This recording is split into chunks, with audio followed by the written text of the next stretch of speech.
বন্ধুরা, মটরশুঁটির দাম তো এখন একদমই কমে গেছে। তা মটরশুঁটি দিয়ে এখন অনেক কিছুই খাওয়া যায়। চলো তাহলে মটরশুঁটি দিয়ে ঘুগনি করছি, কেমন করে করছি আমি দেখাচ্ছি।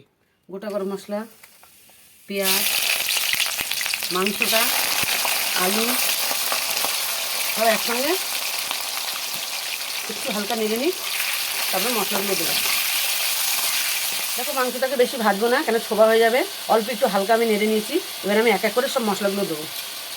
টমেটোগুলো দিলাম, এখানে আছে কাঁচা লঙ্কা বাটা, আদা বাটা, রসুন বাটা, লঙ্কার গুঁড়ো, হলুদের গুঁড়ো, মিট মশলা, লবণ। এবার এগুলো সবগুলোকে আমি একসঙ্গে সুন্দর করে কষিয়ে নেব। দেখো, মাংসটা পুরো কষানো হয়ে গেছে। এবার আমি মটরশুঁটিগুলো দিয়ে দেবো, দিয়ে হালকা একটু নেড়ে জল দিয়ে দেবো।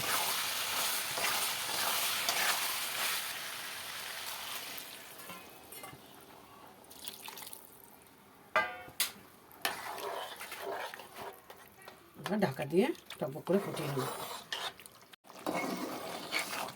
এটা মটরশুঁটি দিয়ে মাংস দিয়ে আমার ঘুগনি হয়ে গেছে। এবার আমি নামিয়ে ফেলছি মটরশুঁটির ঘুগনি।